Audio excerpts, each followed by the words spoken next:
Limbah plastik telah menjadi salah satu masalah paling mendesak di dunia saat ini, dan tidak ada yang lebih menonjol daripada plastik yang sangat tahan lama. Setiap tahun, jutaan ton plastik diproduksi dan digunakan, dan sebagian besar dari plastik ini berakhir di tempat pembuangan sampah, lautan, dan lingkungan kita. Sifat-sifat plastik yang sangat tahan lama, seperti polikarbonat, polietilen densitas tinggi, akrilonitril butadina stirena, dan polivinil klorida, membuatnya sulit untuk terurai dan dapat bertahan ratusan tahun. Akibatnya, penumpukan limbah plastik ini menimbulkan tantangan unik yang memerlukan perhatian serius dan solusi inovatif. Ketika kita berbicara tentang limbah plastik, kita tidak hanya berbicara tentang dampak lingkungan yang terlihat, tetapi juga tentang konsekuensi yang lebih dalam bagi kesehatan manusia. Plastik yang terurai di lingkungan dapat melepaskan bahan kimia berbahaya yang dapat mencemari tanah dan air. Mikroplastik, partikel kecil yang dihasilkan dari pelapukan plastik, telah ditemukan di hampir semua ekosistem di bumi, termasuk dalam air minum dan makanan yang kita konsumsi. Ini menimbulkan pertanyaan serius tentang keamanan dan kesehatan masyarakat, serta dampak jangka panjang terhadap kehidupan di planet ini. Dalam menghadapi tantangan ini, penting untuk memahami jenis-jenis plastik yang sangat tahan lama dan karakteristiknya. Polikarbonat, misalnya, sering digunakan dalam produk konsumen seperti botol air dan peralatan rumah tangga. Sementara itu, polietilen densitas tinggi banyak digunakan dalam kemasan dan kantong plastik. Akrilonitril butadina stirena, yang umum digunakan dalam produk elektronik, dan polivinil klorida, yang sering ditemukan dalam pipa dan bahan bangunan, juga termasuk dalam kategori plastik yang sulit terurai.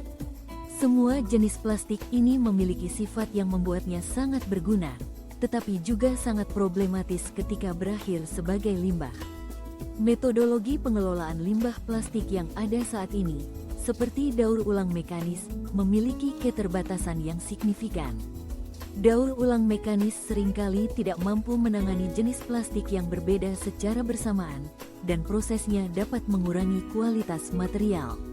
Selain itu, banyak plastik yang tidak dapat didaur ulang dengan cara ini, sehingga mereka berakhir di tempat pembuangan sampah.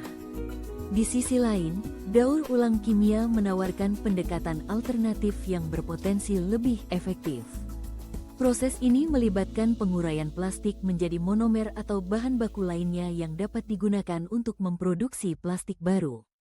Meskipun masih dalam tahap pengembangan, daur ulang kimia menjanjikan untuk mengatasi beberapa masalah yang dihadapi oleh daur ulang mekanis.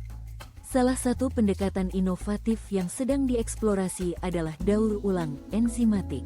Penelitian menunjukkan bahwa beberapa jenis enzim dapat memecah plastik menjadi komponen yang lebih sederhana, yang kemudian dapat digunakan untuk membuat plastik baru. Pendekatan ini memiliki potensi untuk menjadi solusi yang lebih ramah lingkungan, karena dapat mengurangi jumlah limbah yang dihasilkan dan meminimalkan dampak negatif terhadap lingkungan. Selain itu, teknologi pemrosesan hidrotermal juga sedang diteliti sebagai metode untuk mengubah plastik menjadi bahan bakar atau produk kimia lainnya, yang dapat memberikan alternatif untuk pengelolaan limbah plastik. Namun, tidak hanya teknologi yang perlu diperhatikan. Plastik biodegradabel dan alternatif berbasis tumbuhan mulai mendapatkan perhatian sebagai solusi yang lebih berkelanjutan. Produk-produk ini dirancang untuk terurai secara alami dalam waktu yang lebih singkat dibandingkan dengan plastik konvensional. Meskipun masih ada tantangan dalam hal biaya dan infrastruktur untuk memproduksi dan mendistribusikan plastik biodegradabel, potensi mereka untuk mengurangi dampak limbah plastik sangat menjanjikan. Untuk mencapai pengelolaan limbah plastik yang efektif, dibutuhkan kerangka kebijakan dan peraturan yang kuat. Pemerintah di seluruh dunia perlu mengambil langkah-langkah untuk mendukung inovasi dalam pengelolaan limbah plastik, termasuk insentif bagi perusahaan yang berinvestasi dalam teknologi ramah lingkungan dan pengembangan produk yang lebih berkelanjutan. Selain itu, kesadaran masyarakat tentang pentingnya pengurangan penggunaan plastik sekali pakai dan daur ulang juga perlu ditingkatkan. Pendidikan dan kampanye kesadaran dapat membantu mendorong perilaku yang lebih bertanggung jawab dalam penggunaan plastik. Industri juga memiliki peran penting dalam menciptakan ekonomi sirkular. Dengan mengadopsi model bisnis yang berfokus pada penggunaan kembali dan daur ulang, perusahaan dapat mengurangi ketergantungan mereka pada plastik baru dan membantu mengurangi jumlah limbah yang dihasilkan. Inisiatif seperti program pengembalian kemasan dan penggunaan bahan baku daur ulang dapat menjadi langkah penting menuju pengelolaan limbah plastik yang lebih berkelanjutan. Namun, tantangan dalam mencapai pengelolaan berkelanjutan tetap ada. Kesulitan dalam mendaur ulang berbagai jenis plastik, serta kebutuhan untuk investasi besar dalam teknologi dan infrastruktur, menjadi hambatan yang harus diatasi. Selain itu, ada kebutuhan untuk menciptakan sistem pengumpulan dan pemrosesan limbah yang efisien dan efektif, agar limbah plastik dapat dikelola dengan baik. Penggunaan kembali, daur ulang tingkat tinggi, dan pendekatan ekonomi sirkular merupakan langkah penting untuk membuka nilai dari limbah plastik dan meminimalisir dampaknya terhadap lingkungan. Dengan mengubah cara kita memandang limbah plastik dari sekadar masalah menjadi peluang, kita dapat menciptakan solusi yang lebih berkelanjutan.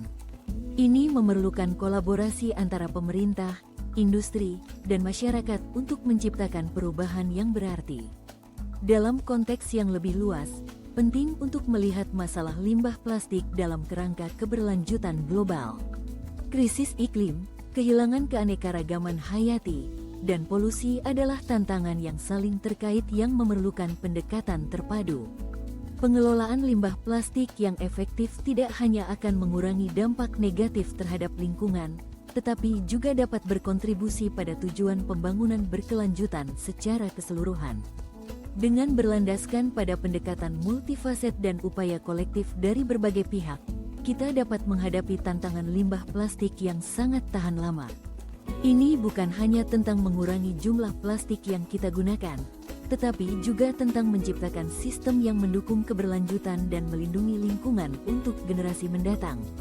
Masa depan yang lebih berkelanjutan mungkin tampak jauh, tetapi dengan komitmen dan tindakan yang tepat, kita dapat membuat kemajuan yang signifikan dalam mengatasi krisis limbah plastik ini. Masyarakat memiliki peran penting dalam perubahan ini. Setiap individu dapat berkontribusi dengan cara yang sederhana, seperti mengurangi penggunaan plastik sekali pakai, mendukung produk yang ramah lingkungan, dan aktif dalam program daur ulang. Kesadaran dan tindakan kolektif dari masyarakat dapat memicu perubahan yang lebih besar di tingkat industri dan pemerintah. Ketika kita melihat ke depan, penting untuk terus mendukung penelitian dan pengembangan dalam teknologi baru dan inovatif untuk pengelolaan limbah plastik. Dengan investasi yang tepat dan dukungan kebijakan, kita dapat menciptakan solusi yang tidak hanya mengurangi limbah plastik, tetapi juga mendorong pertumbuhan ekonomi yang berkelanjutan. Kita harus ingat bahwa setiap langkah kecil menuju pengurangan limbah plastik adalah langkah menuju masa depan yang lebih baik. Dengan kolaborasi dan komitmen dari semua pihak, kita dapat menciptakan dunia yang lebih bersih, lebih sehat, dan lebih berkelanjutan bagi kita semua. Tantangan yang kita hadapi mungkin besar, tetapi dengan tekad dan inovasi, kita dapat mengatasi masalah ini dan menciptakan perubahan yang berarti.